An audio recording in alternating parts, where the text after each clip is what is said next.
ही हवा, एक ही आदि मनु, एक ही हवियावती, सभी का सबका वो खून दौड़ रहा है और हम सब आपस में एक के दूसरे के खून का रिश्ता है हमारा।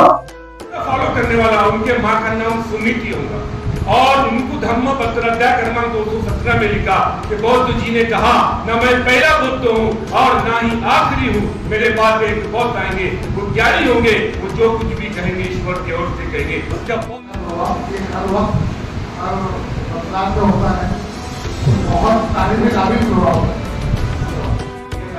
बहुत अच्छा लगा और इन लोगों से मेरी एक गुजारिश है कि इस प्रकार के गेट टुगेदर प्रोग्राम हो जाता है, तो गेट टुगेदर प्रोग्राम ऐसे होते रहे और सबको सम्मान करके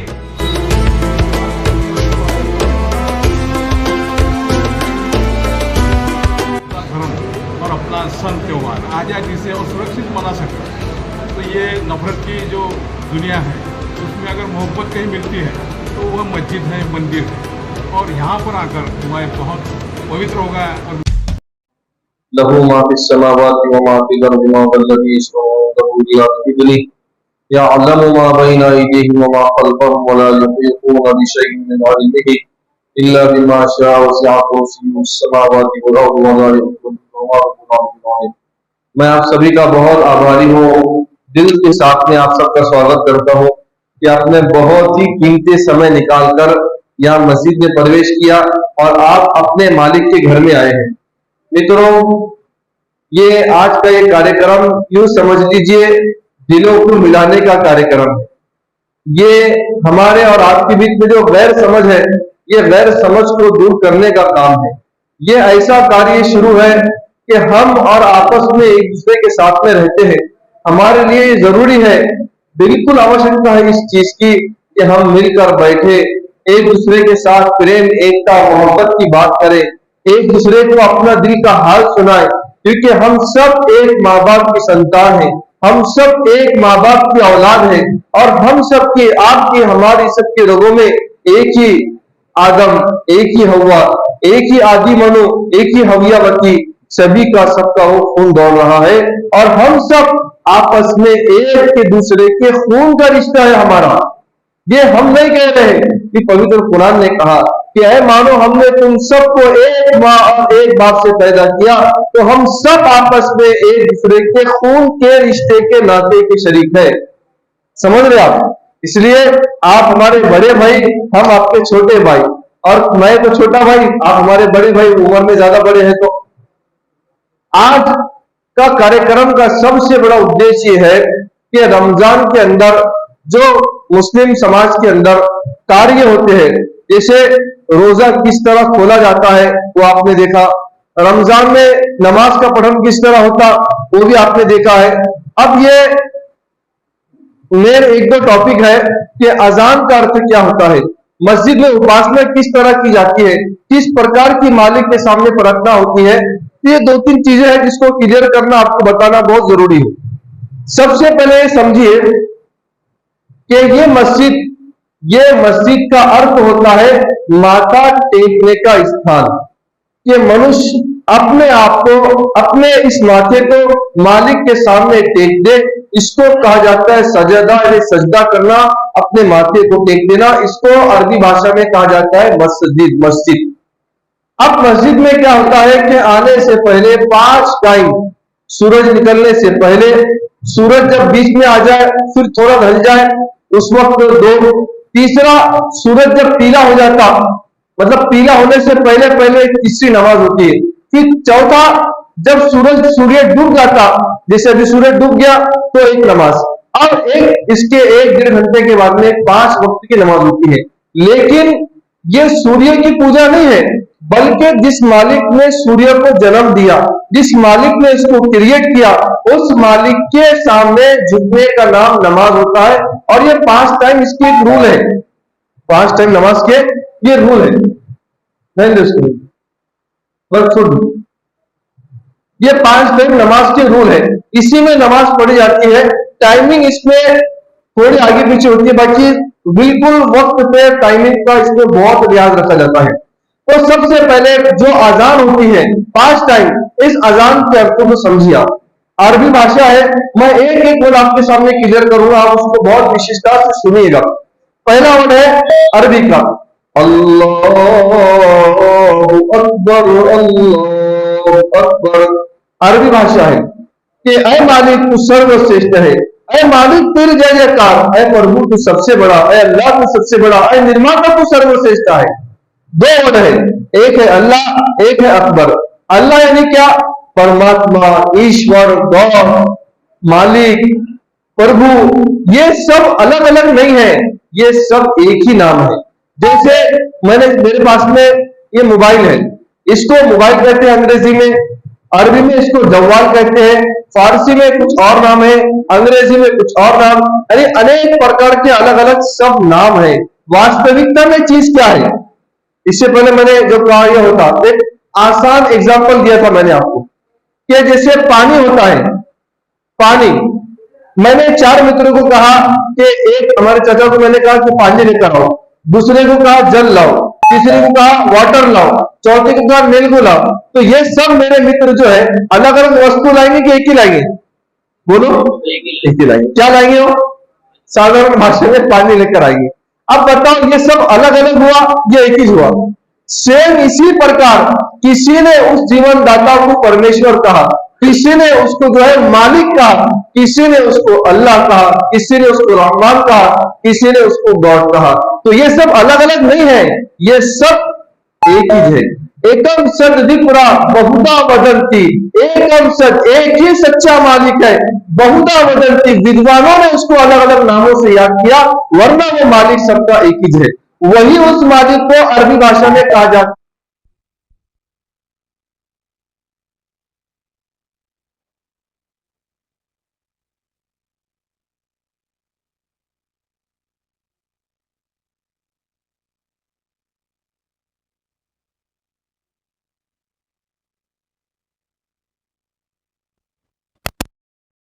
इससे पहले भी कहा था मैंने कि इसका अकबर से कोई संबंध नहीं है। वो तो एक मनुष्य था, दुनिया में आया, दुनिया छोड़ के चला गया, और इससे उसका कोई संबंध नहीं। ये तो आज से 1400 वर्ष कई साल पहले समय से आजाद दी जाती है, और यह ईश्वर की मालिक की प्रार्थना होती है, इससे किसी का कोई संबंध नहीं है। दूसरा वर्ड है अशहदु अल्ला इलाहा इल्लल्लाह।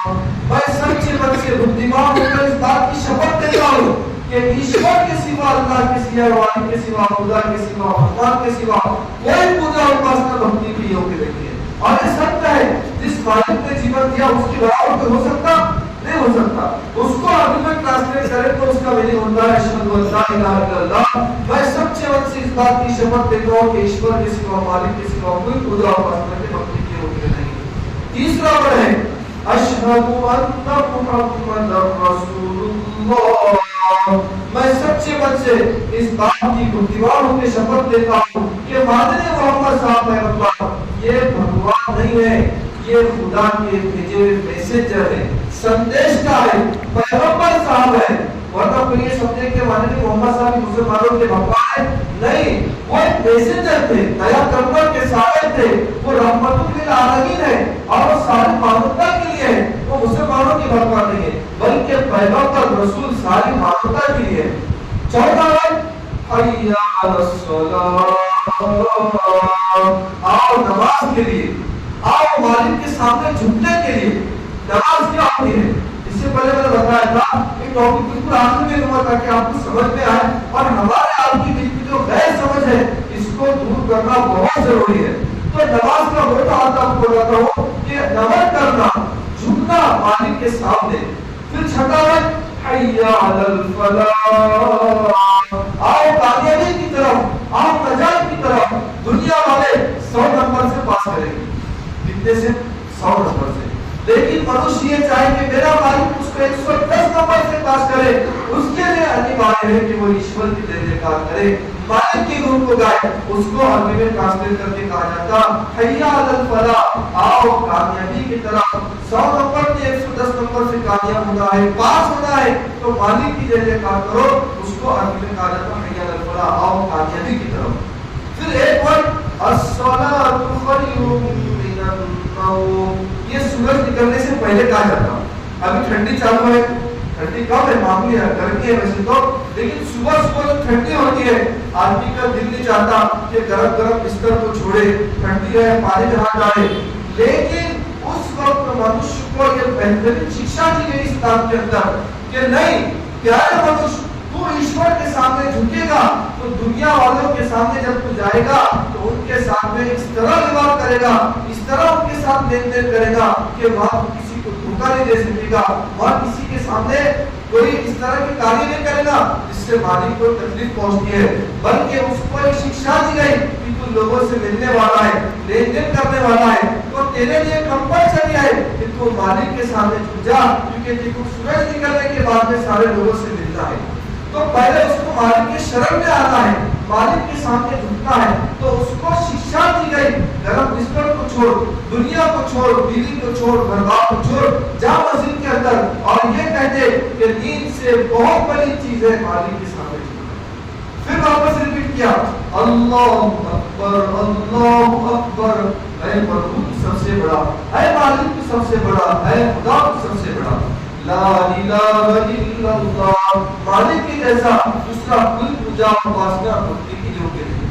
मैं आपसे प्रश्न पूछता हूँ, इससे पहले पूछा था, इस पूरे अज़ान के अंदर आप मुझे सच्चे बच्चे बताइए, एक शब्द भी मुस्लिम का आया क्या, या एक शब्द भी ऐसा आया जिसमें कहा गया कि मुसलमान के खुदा के मानने वाले आ जाओ, कहीं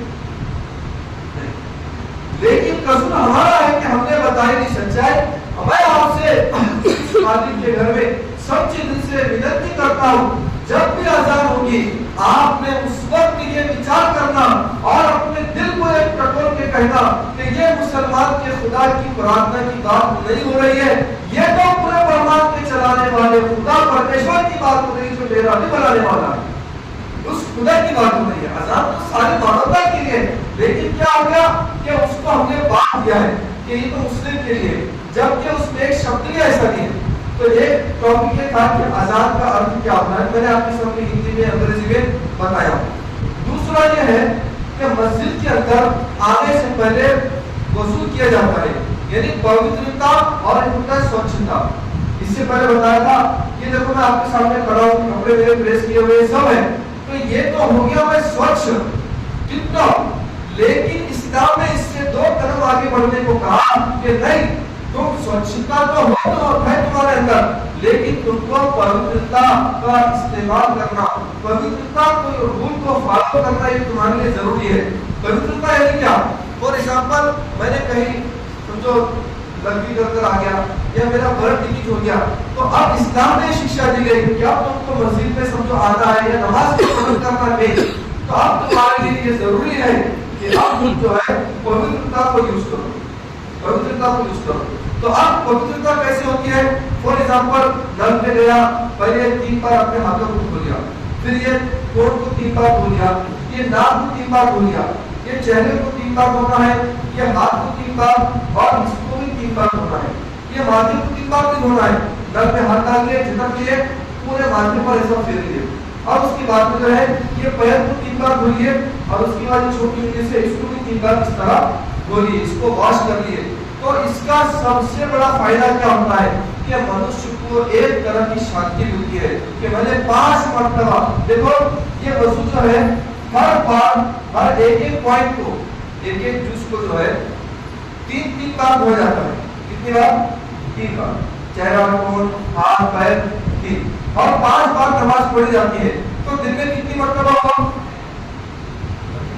बोलिए 3 बजे 15 बार हुआ ना? अरे कितनी बार हुआ? 15 बार हुआ। आप मुझे बताओ, ये दुनिया का सबसे बेहतरीन सैनिटाइजर है कि इसमें कोई पैसा खर्चा ही नहीं है। ये आज से 1400 वर्ष पहले पादरी मोहम्मद साहब पैगंबर सल्लल्लाहु अलैहि वसल्लम ने लोगों को बता के गया था कि असल सैनिटाइजर ये है, और आज हम पैसे खर्च कर रहे हैं। तो ये वज़ू करना है, इसको पवित्रता कहा जाता है कि पवित्र होकर आओ। अब उसके बाद में क्या है? ये देखिए आप मस्जिद है पूरी, देखिए अच्छे से पूरा आगे पीछे इस तरफ मस्जिद में आपको किसी प्रकार की कोई प्रतिमा, स्टैचू, फोटो कोई भी आपको नहीं मिलेगी, कोई भी नहीं मिलेगा आपको, बल्कि सिर्फ ओनली माली से प्रार्थना होती है। ये देखिए मेंबर है, ये मिंबर पर खड़े ये 3 पायरी है। इसका सबसे बड़ा उद्देश्य होगा कि यहाँ से हर शुक्रवार को 20 मिनट का 25 मिनट का भाषण होता है। भाषण का सबसे बड़ा उद्देश्य एक परमात्मा की उपासना बनाना, दूसरा उद्देश्य मादरी मोहम्मद साहब ईश्वर के संदेश का है उनके रूप को फॉलो करना, तीसरा सबसे बड़ा उद्देश्य होता है समाज सुधार के प्रति मानवता का कल्याण हो जाए। यह शिक्षा मस्जिद से दी जाती है। यह शिक्षा क्या होती है कि हमारे समाज के अंदर जो गरीब है, परेशान है, एक बात एक मामला उसको क्लियर कर दूं, मैं जो बोल रहा हूँ समाज हमारा इससे मुस्लिम नहीं है भाइयों, बल्कि हर एक सब इसमें हिंदू भी है, मुस्लिम भी है, सिख भी है, बौद्ध भी है, जैन भी है, जो भी धर्म के जाति के मानने वाले लोग हैं वो सब मस्जिद के पड़ोसी है। इसलिए जो ज्ञानी लोग हैं इस्लाम के वो ये कहते हैं कि मस्जिद को लगकर 120 घर जितने हैं वो सब मस्जिद के शेजारी है। इस मस्जिद के शेजारी 120 घर के अंदर अगर कोई बैठा है उसको एजुकेशन तो उसको लेना है लेकिन पैसे नहीं है, इमाम साहब शिक्षा देते हैं कि लोगों को शिक्षा, लोगों को ऐसे लोगों की जाकर मदद करो। कोई अनाथ है, कोई बेवा है, उसके घर राशन की पहुंचाओ, उसके घर सेवा का काम करो, पुण्य का काम करो। ये शिक्षा यहाँ से दी जाती है कि इस तरह तुम किसी की सेवा करो कि तुमने ये हाथ से दिया, हज़रत मोहम्मद साहब ने कहा सल्लल्लाहु अलैहि वसल्लम कि इस तरह इस हाथ से दो, इस हाथ को पता न चले कितना दिया, क्या दिया और कब दिया। ये शिक्षा यहाँ से दी जाती है। ये शिक्षा मस्जिद से दी जाती है। शुक्रवार को इमाम साहब यहाँ से लोगों को शिक्षा देते हैं कि अपने इस शरीर को, मैं बार बार इस टॉपिक को छेड़ता हूँ कि ये शरीर मेरे भाइयों, मित्रों, मेरे सज्जनों, समझो ये शरीर को हमने नहीं खरीदा है, हमने पैसे दिए थे। किसने दिया हमको? ये उस मालिक ने बगैर एप्लीकेशन के, बगैर पैसों के हमको दिया है और हमने इस शरीर को क्या कर दिया है? खराब कर दिया है। एक मिसाल देता हूँ बार-बार, ये मोबाइल है, थानेदार साहब ने मुझको ये मोबाइल 12,000 का गिफ्ट दिया, मैंने 5 मिनट के अंदर उनके सामने इस मोबाइल को तोड़ के चित्ता चित्तर कर दिया। वो थानेदार साहब है, बोले कि मैंने मुफ्ती साहब तुमको इतना अच्छा आदमी समझा और मेरे सामने तुमने मेरे मन को खोल डाले तो वो डंडे और लाठी वाले आदमी है, बराबर सेवा करने की मेरी बोलेंगे ना कि मेरे मोबाइल को तुम मेरे सामने खोल डाले, कम से कम एक तरफ कर लेते। तो क्यों? क्योंकि उनकी चीज को उनके सामने तोड़ दिया है। मेरे सज्जनों, मित्रों, समझो ये जो शरीर है ये उस मालिक ने हम सबको दिया। किसने दिया है? असल इसका उद्देश्य मालिक की उपासना के लिए। हम इस शरीर को दारू पीकर, गुटखा खाकर और ना जाने ड्रग्स, चर्च और कैसे कैसे मार्केट में आ रहे हैं। बाहर साइंटिस्ट का कहना है कि ये लूडो, ये पबजी, ये खेलना भी एक तरह का नशा है। ये सारी चीजें हम अपने बॉडी पर यूज कर उसको इस तरह इस दिए हुए परमात्मा के दिए हुए ईश्वर के गिफ्ट को नष्ट कर रहे हैं। जिस तरह एक मनुष्य इसके अगर उसके हम उसके दिए हुए गिफ्ट को तोड़ते हैं तो वो बदला लेता है। ये तो पूरे परमात्मा चलाने वाला ईश्वर का दिया हुआ गिफ्ट है। इसको हम क्या कर रहे हैं? इसको हम ये ऐसे चीजों को यूज कर उसको हम नष्ट कर दे रहे, खराब कर रहे हैं। तो फिर मालिक क्या करता? मालिक कहता जा कोरोना के अंदर जा, इसकी किडनी खराब, इसको टाइफाइड हो रहा, तो ब्लड प्रेशर हाई हो जा रहा। क्यों? क्योंकि उसने मालिक के दिए हुए इस शरीर को सही यूज नहीं किया, ये ऐसे कामों के अंदर किया। तो बताने का मकसद ये है कि यहाँ से इमाम साहब पवित्र स्तर है या किसी की कमर है, ऐसा कुछ नहीं है। सिर्फ चढ़ने के लिए, भाषण देने के लिए इसको बनाया गया। इसी तरह ये जो आप देख रहे हैं ये मिहराब, ये क्यों बनाया गया? ये इसलिए बनाया गया, पहले जमाने में माइक का सिस्टम था नहीं, तो अब मेरी आवाज रिपीट वापस आए, इसको आसान भाषा में समझ लीजिए, ये तो साउंड सिस्टम ये रिपीट आवाज आ जाए, तो इसके लिए इसको बनाया गया। ये कोई बहुत बड़ा पवित्र स्तर नहीं समझिए, ये सिर्फ ओनली फॉर डिजाइनिंग इसको बनाया गया है। इसी तरह ये मस्जिद के अंदर सब लग रही है।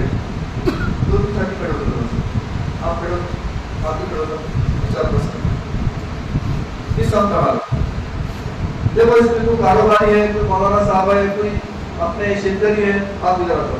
ये सब एक साथ, ना इसमें कोई काला देखा जाता, ना कोई बड़ा देखा जाता, ना कोई छोटा, ना नीचा, कोई नहीं, सबको मस्जिद के अंदर एक मान सम्मान के साथ में खड़ा किया जाता है। अब इसमें जो सबसे पहले आया उसको पहली जगह मस्जिद में मिलेगी। फॉर एग्जाम्पल कि मेरे घर के अंदर कोई व्यक्ति ऐसा बेचारा जो कर्मचारी है और मैं एक मुसलमानों के अंदर एक छोटा एक मौलाना साहब हूँ, अगर मैं किसी वजह से लेट हो गया और वो कर्मचारी अगर पहले आ गया तो उसको जगह पहले मिलेगी। तो ये कह रहे मौलाना साहब को आगे नहीं भाई, जहाँ जगह मेरी चुपचाप वहाँ बैठो। यानी क्या मतलब, मस्जिद में आने के बाद, इस ईश्वर के केंद्र में आने के बाद मालिक के घर में कोई छोटा, कोई बड़ा, कोई काला, कोई गोरा, इस तरह का कुछ नहीं होता है, बल्कि सबको एक मान सम्मान और एक आंख से देखा जाता है। ये संदेश मस्जिद से दिया जाता है। इसी तरह मस्जिद में आप कभी भी प्रवेश कर सकते हैं। मैं आपसे पूछूं, हम सब कौन है बताओ? एक है ना? अरे बोलो, हम सब कौन है? हम सब का मालिक कौन है?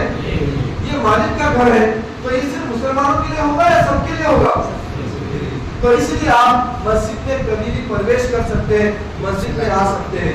एक लास्ट टॉपिक दिया गया था मेरा, नमाज का अर्थ क्या होता है, पहले ही बताया था। अब बताना क्यों जरूरी है कि ताकि हमारे आपके बीच में गैर समझ दूर हो।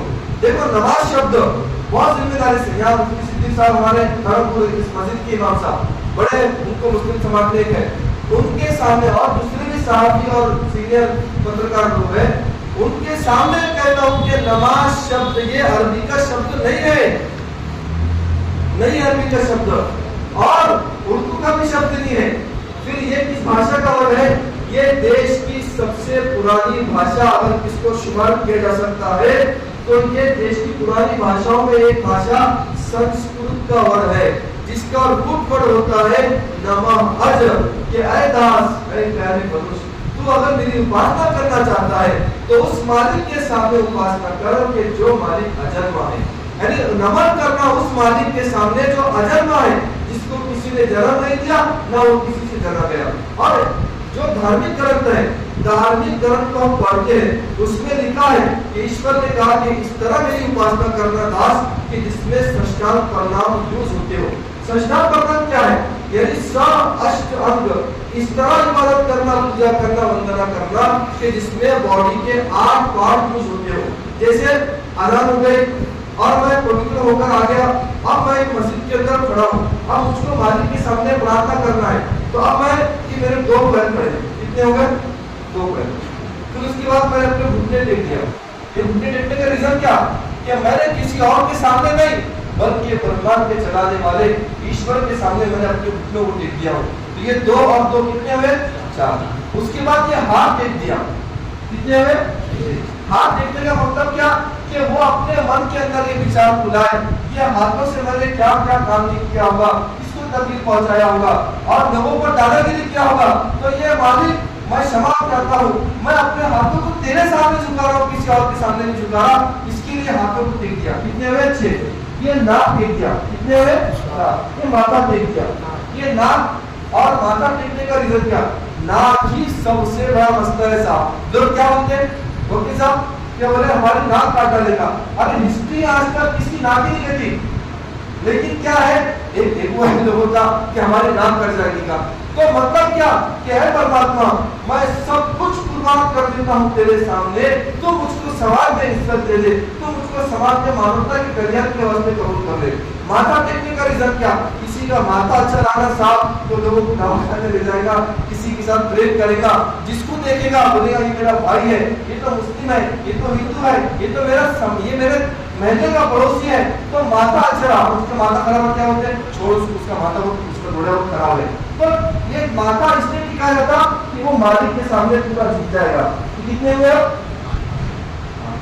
अब बताओ, ये साष्टांग प्रणाम, दंडवत नहीं, दंडवत में आदमी पूरा सो जाता। अब साष्टांग प्रणाम और नमाज, बताओ दोनों का 1 मिनट मीनिंग क्या हुआ? एक हुआ या अलग हुआ? अरे बोलो, एक है। यही चीज जो हमको इस तरह के काम करना है ताकि लोगों में गैर समझ दूर हो और इस तरह का सिस्टम हो कि लोग एक दूसरे के करीब आ सके। मैं इन्हीं चंद बातों पर अपनी बात खत्म करता हूँ। आज के हमारे पौने माननीय श्री इश्तियाक साहब जो है वो आपके सामने में अपना कीमती भाषण रखेंगे। ये इश्तियाक साहब बहुत बड़ी कीमती हस्ती है। इनके अपने इंडिया लेवल में अभी तक 115 बड़ी बड़ी मंदिरों के अंदर चर्च में हर धर्म के लोग उनको बुलाते हैं, कहते हैं कि आप हमारे यहाँ आकर के लोगों को जो है इस्लाम की, कुरान की और दीगर धर्म के बारे में इनका अभ्यास भी बहुत अच्छा है। तो मैं उनसे विनती करूंगा कि बहुत दूर से आए हुए हैं तो आपके सामने जो अपनी बात को रखिए। हमारे पिछले वाले में पानी आया था, मेरे पास एक महाराज खड़े थे। मैं बोला महाराज जी ये किसके भगवान का पानी आ रहा? अब महाराज तो आगे हल्की बोले सर इसका जवाब तो नहीं दे सकता। मैंने बोला महाराज जी अगर आपके भगवान का पानी आ रहा तो फिर मैं क्यों ले रहा हूँ, और मेरे भगवान का तो फिर आप क्यों ले रहे हो? ऐसा की चीज को पुकार पुकार हमारा बनाने वाला एक हमारा धर्म, एक हमारी बॉडी की रचना, एक हमारे ईश्वर का। और फिर एक तो उसका डेफिनेशन क्या है, उसकी क्या परिभाषा है? तो 4 श्लोक के अंदर मालिक ने अपना जोकर का परिचय दे दिया कि बिस्मिल्लाहिर्रहमानिर्रहीम कुल कोई सत्ता ने न तो कोई अच्छी सत्ता ने वलम यकुल्लहु कुफुवन अहद अली जैसा सत्ता दूसरा कोई नहीं। ज्यादा कभी जन्म है न कभी मृत्यु है, न वो कभी दिखता है न कभी मिलता है। माफ करना निर्माता को छोड़ा और निर्मित के पीछे लगी इसलिए परेशान है। कोई बीवी से परेशान, कोई पति से परेशान, कोई बच्चों से परेशान, कोई बड़े बड़े बीमारियों से परेशान, तो कोई जादू टोने से परेशान। हमारे पास में दौलत है, हमारे पास सबूत क्यों है? तो उस ईश्वर उस परमेश्वर को बोल गए जिसने पूरे जगत का निर्माण किया है। लेकिन मैं आप लोगों से माफी चाहता हूँ, हमने ये भी चीज आप लोगों से छिपा के रखा है। इसमें आपका भी कर्तव्य है, आपने भी जानना चाहिए कि कुरान में क्या लिखा हुआ है।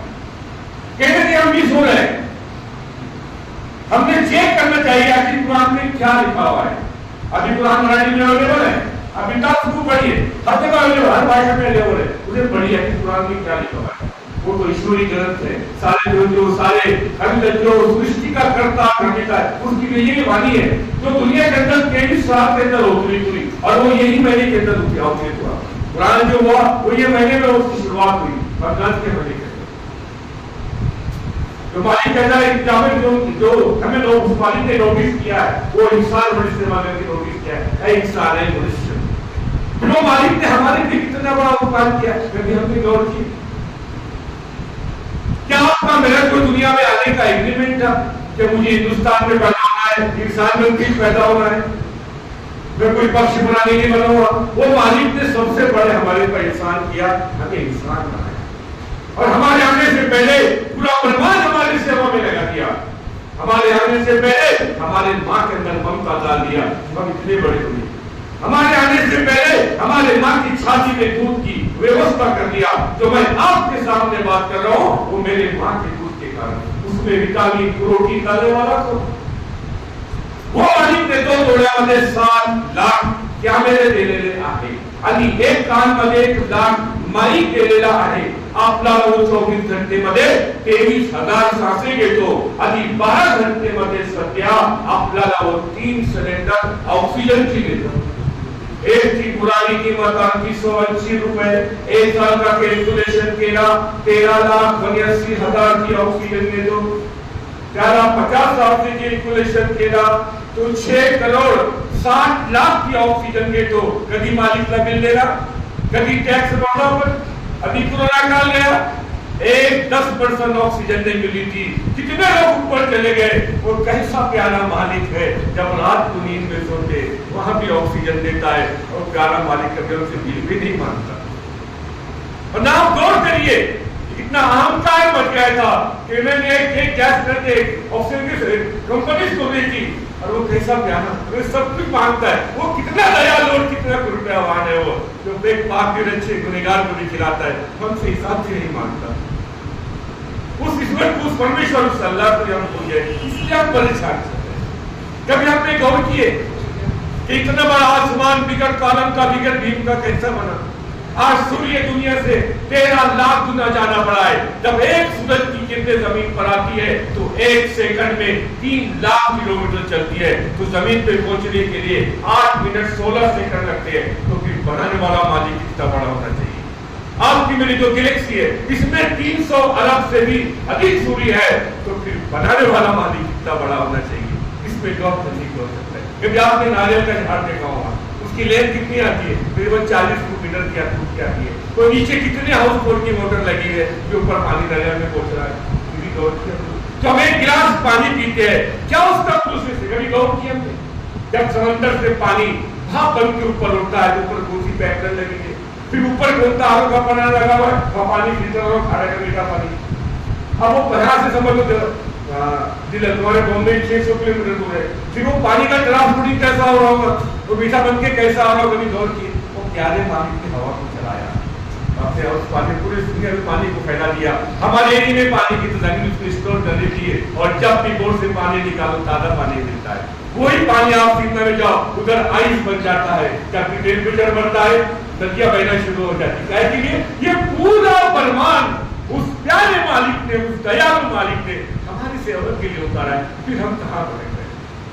और आखिरी पॉइंट बोल के खत्म करूंगा कि जब जब इस दुनिया में अंधकार बढ़ा, मालिक ने अपने संदेशता, अपने ऋषि, अपने अवतार भेजे। आखिरी अवतार मोहम्मद पैगंबर सल्लल्लाहु अलैहि वसल्लम है, जिनको भविष्य कुरान के अंदर कल की अवतार बोला गया कि माह 2 महीने में पैदा होंगे। उनके पिता का नाम विष्णु यश होगा और माँ का नाम सुनीति होगा।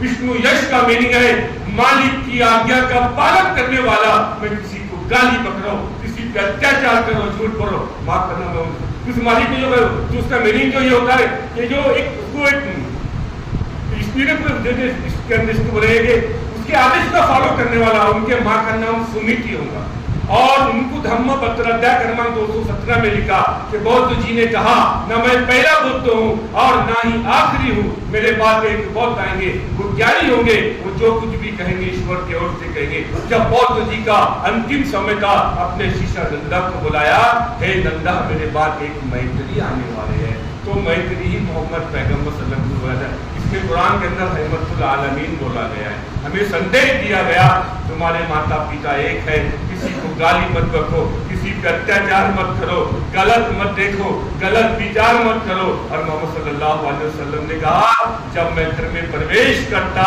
तो मैं मेरे पत्नी के साथ झाड़ू भी मारता, मैं मेरे पत्नी के साथ आटा भी गूंथता और उसके सारे कारोबार का मैं पार्टनर बनता हूँ। अब हमारे दिल पे हम हाथ रख के देखो, आज हमने हमारे औरत को गुलाम बना के रख दिया है।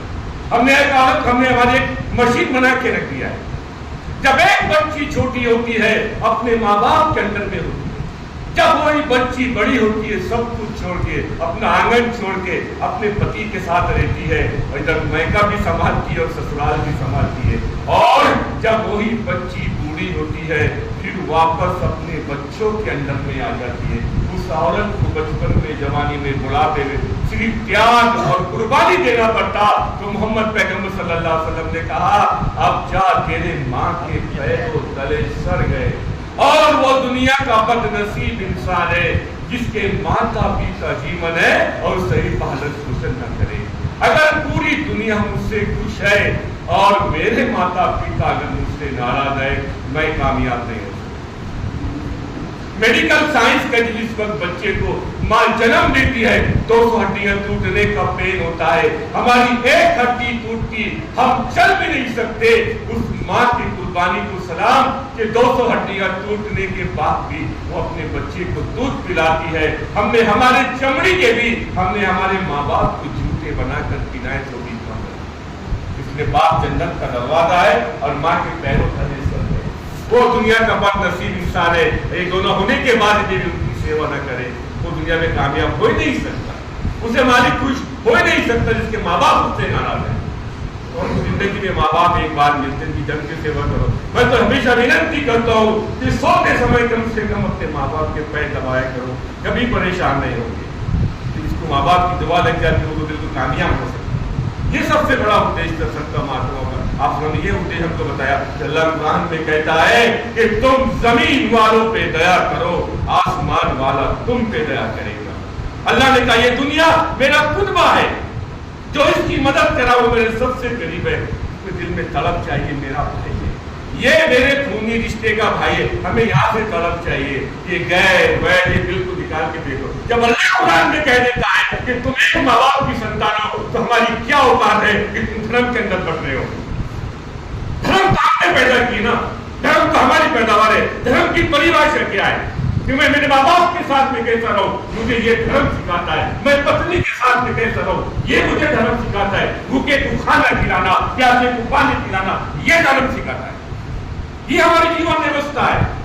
एक अलग रूप दे दिया। इसलिए मैं कहता हूँ कि आग आग से नहीं बुझती, हमें पानी भरना पड़ेगा। ये जमीन, ये संतों की जमीन है, ये सूफियों की जमीन है। इसमें संत तुलसी महाराज का एक वचन है कि हर देश में तू, हर देश में तू, नाम तेरे अनेक वस्तु एक।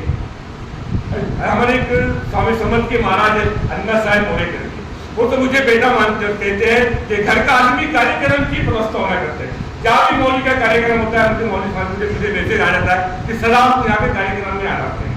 अब एक बार मेरा पुणे के अंदर हुआ, इसमें 1.5 लाख पूरा हमारे मजमा था, उसमें बड़ा महासत्संग था। उसमें मुख्यमंत्री सीएम साहब, एकनाथ शिंदे साहब की बात हुई, मेरी बात हुई, चंद्रकांत पाटिल साहब की बात हुई। हाँ, मैंने 8 मिनट बात किया और शुरुआत मैंने स्टेज पे किया। आज मुझे खुशी है कि आज मैं मेरे अपनों के अंदर आया हूँ और इसी में मोहब्बत मिलती है। और नमाज का वक्त तुरंत सुना के नमाज पढ़ी है। मैं मौली को पहली बार मिला, आज से लगभग 5 साल पहले, तो मुझे बहुत मेरा सर आपको 5 वक्त की नमाज पढ़ना पड़ेगा, 7 फकीरों को खाना खिलाना पड़ेगा। तो मुझे ऐसा बोले, जब से मैं मौली के साथ में जुड़ा हूँ और जहाँ भी कार्यक्रम होते हैं मौली के, तो मौली का यही कहना है कि मानुष नाम की ही जात है। ये हमेशा मौली मुझे कहती है ये जमीन ऐसी है जो संतों की, सूफियों की जमीन है, जिन्होंने आखिरी सांस तक के मोहब्बत का पैगाम पहुंचाया है। और आखिरी बात बोल के खत्म करूंगा कि मुसलमान का मीनिंग है मालिक की आज्ञा का पालन करने वाला। मैं किसी को गाली बकराऊं, अत्याचार करूं, माफ करना, मैं मुसलमान नहीं हो सकता। आप मुस्लिम कब्रिस्तान में जाइए, जब बॉडी को कब्र में रखते, एक ढांचा, एक पेटी बना के अंदर बॉडी को रखते, उसके बाद गीली मट्टी, बाद में सूखी मट्टी डालते। जब मरने के बाद इस्लाम के अंदर इतनी सुरक्षा है कि तुम्हें कंकर नहीं गिरा सकते, तो जिंदे मरे में कितनी सुरक्षा होती है। आप ने कहा किसी एक का खून करना पूरे इंसानियत का खून करना, और किसी एक की जान बचाना पूरी इंसानियत की जान बचाना, ये सबसे बड़ा उद्देश्य है। आपका बहुत बहुत धन्यवाद। और आपसे रिक्वेस्ट करूंगा कि मराठी में कुरान अवेलेबल है, जिसको भी पढ़ने की शायद हम मौलाना साहब का कांटेक्ट करके कुरान दे सकते हैं। धन्यवाद। एक दो खाली आ जाए, बस 1 मिनट 2 मिनट के लिए। अपना जो भारत देश है सर्वधर्म संभव पे आधारित देश है और बहुत सुंदर अपनी घटना बनाई है बाबा साहब अम्बेडकर ने। तो यहाँ हर मज़हब अपना धर्म और अपना सन त्यौहार आज़ादी से और सुरक्षित मना सकता है। तो ये नफरत की जो दुनिया है उसमें अगर मोहब्बत कहीं मिलती है तो वह मस्जिद है, मंदिर है। और यहाँ पर आकर मैं बहुत पवित्र हो गया और मेरा जन्म मैंने क्यों लिया है ये आज मुझे समझ गया है और मैं बहुत खुश हो गया हूँ। और ये मौलवी साहब हैं, इन्होंने हमारे जो प्रवचन दिया है इससे मैं बहुत खुश हूँ। मेरी तबीयत आज बहुत अच्छी हो गई है, हरी भरी हो गई है। और अगर मनुष्य को अगर जीवन बचाना है और अच्छा मनुष्य बनना है तो वो इन्होंने जो बोले हैं रास्ते उस पर अगर अमल करे तो वो एक सच्चा इंसान बन के मस्जिद से अगर कुछ बन सकता है और मानवता की सेवा कर सकता है। और वो केवल मस्जिद की तालीम से ही बन सकता है। और इस सभी हमारे मुस्लिम भाइयों को और मेरे देशवासियों को मैं रमज़ान महीने की मुबारकबाद देना चाहूँगा। और उनके रोजे 30 दिन रखें और अपने काया निरोगी होती है। 30 दिन का अगर उपवास पकड़ता है कोई व्यक्ति तो ऐसे पवित्र रमज़ान महीने के लिए मैं बहुत बहुत शुभेच्छा देता हूँ।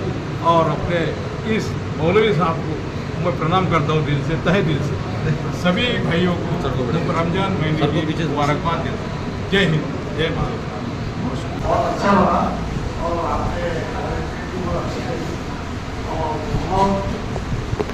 मतलब किसी भी धर्म के बारे में नहीं है, सब धर्म एक ही है, सब इंसान एक है, सबका बात एक है।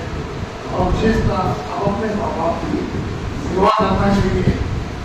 और बहुत अच्छा लगा बाबा कि हर वक्त हर बदलाव जो होता है तो बहुत तारीफ काबिल हुआ। आयु है 70 वर्ष की आयु में पहली बार ऐसे प्रोग्राम में मैं उपस्थित हुआ हूँ और मुझे निमंत्रित किया गया है। लेकिन यह कार्यक्रम बहुत अच्छा लगा और इन लोगों से मेरी एक गुजारिश है कि इस प्रकार के गेट टुगेदर प्रोग्राम हो जाता है इसको, तो ये गेट टुगेदर प्रोग्राम ऐसे होते रहे और सबको सम्मान करके इस प्रकार बुलाए जाते रहे। बहुत खुशी हुई, बहुत आनंद